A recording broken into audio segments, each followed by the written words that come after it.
Kaip įveikti baimę? Tai baimė labai yra natūralus procesas šitame kelyje. Turbūt meluotume, jeigu sakytume, mes nepatyrėm baimių, mums nebuvo minčių kažkokių, kad galbūt nepavyks. Tai kaip ten sako, drąsus yra ne tas, kuris neturi baimės, drąsus yra tas, kuris eina per savo baimę.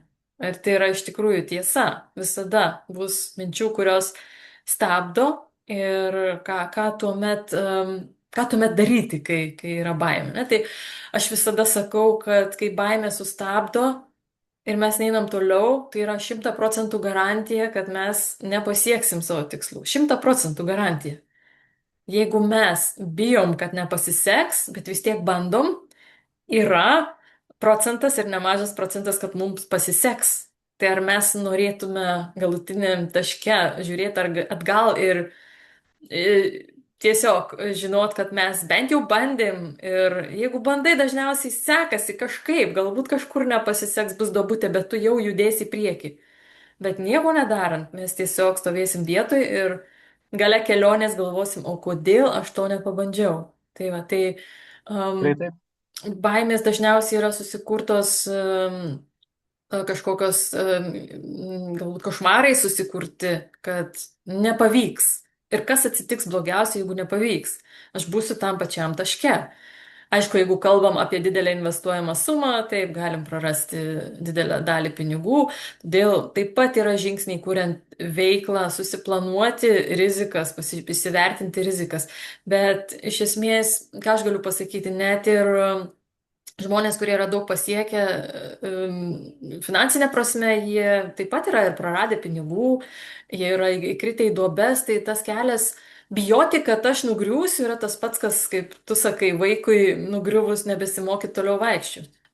Bet vien bijojimas, kad man nepavyks, kad man tikrai nepasiseks, tai yra įsprendžiama problema. Atsisėdi, pasižiūri, kas atsitiks blogiausia, jeigu nepavyks, kokią aš gausiu iš to naudą, koks man bus augimas. Man, kai kažkas nepavyksta, mane užkuria iš vidaus, aišku, jeigu tikslas motyvuojantis, aš galvoju, nu kaip čia man gali dabar nepavykti, va, imsiu ir padarysiu, nu, aš su savim pasibaru, sakau, tai ką dabar jau viskas, ir kelkis ir eik toliau, ir paskui, kai tau pavyksta, kai tu įveiki su kliūtim, su sunkumais tu tampi stipresnis, tu paaugi. Mano visi augimai buvo per nesėkmes, nu, tas vadinamas nesėkmes, bet iš tikrųjų tai yra tik tai kelionės dalis, taip, kelio Taip. dalis. Ir nepaprastai auginanti ir nepaprastai daug patirties per tai, kai kažkas nepavyksta. Tai ką, nesustot, kai nepavyksta. Nežinau, ar kaip tavo vat, jausmas, kaip tu kovoji su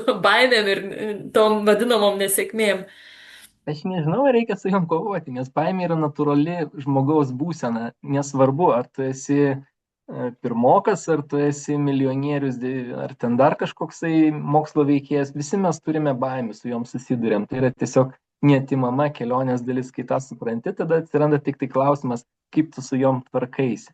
Tai gali tą baimę nustumti kažkur, apsimest, kad jos nėra. Aš be baimės ir eiti stačia galva. Kartais žmonės tokią strategiją pasirenka, kiti tiesiog pripažįsta ir išgyvena tą jausmą, kad, nu gerai, o kas blogiausia atsitiks. Ir čia jokingiausia dalis, nes kai šitą klausimą užduodi žmogui, jis pagalvoja, dažniausiai sako, nu nieko. Turbūt svarbiau, mano akimis, įsivardinti tos baimės priežastis, kitaip tariant, kas tave stabdo asmeniškai, nes mes turbūt turėsime skirtingas baimės, šalia to, kad turime visi ir panašių. Na, gali būti nesėkmės baimė, tai jau mes apie tai kalbėjome, kas blogiausio gali nutikti, nu ir pasižiūrėti, ar čia pasaulio pabaiga. 95% atveju tikrai nebus. Gali būti savivertės problema, tai žmonės sako, čia ne man, nepavyks, man čia kažko trūksta. Ir su tuo galima dirbti, nes šalia to, kad man kažko trūksta, aš esu turtingas ir apdovanotas ir turintis žinių ir patirčių ir įgūdžių. Nėra žmogaus, kuris nieko neturi. Tai vadinasi, svarbiau yra statyti ant tų stiprybių, apie ką mes truputį esame irgi kalbėję, kad pirmiausia, išsiaiškinti, kur esi stiprus ir ant to statai veiklą, ne ant trūkumų. Na, čia kaip ir common sense, sakytum, ne? Tada sakyčiau, kad gali būti vidinis kritikas. Tai yra, tas žmogus, kuris mumise gyvena, nes mes kiekvienas turime savo antrininką arba antrąją pusę. Ne? Tai gal čia į tai labai nesigilinkim, bet tai neišvengiama. Bus akimirkų, kai kils abejonė, kai tas antrasis aš atsisuks į mane ir sakys, žiūrėk, o čia va taip ir taip. Ir tas balselis, jisai visą laiką yra. Svarbu, kaip mes su juo tvarkom. Kartais žmonės bijo išorinės nuomonės arba vertinimo. Na, tada mes sakome perfekcionistai, ne, nori viską padaryti tobulai, nes neduok Dieve, kas nors bus ne iki galo ir gaus neįgiamą grįžtamą ryšį. Ar tai mirtina? Dažniausiai tai augina, kaip Milda iš savo kelionės minėjai, ir veda į priekį.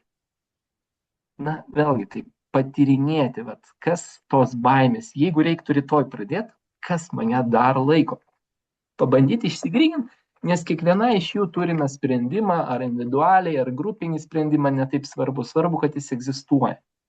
Tai su baimėm galim tvarkytis, yra įvairių būdų jas įveikti, svarbu pradžiai identifikuoti, ko aš labiausiai bijau. Ir tada su tuo, kaip Milda ir sakė, padirbėti. Galim neutralizuoti, galim sustiprinti tai, ką jau turim, galim sudėlioti aišku planą, iš kurio gimsta motivacija ir energija. Yra įvairių kelių, labai svarbu individualiai suprasti.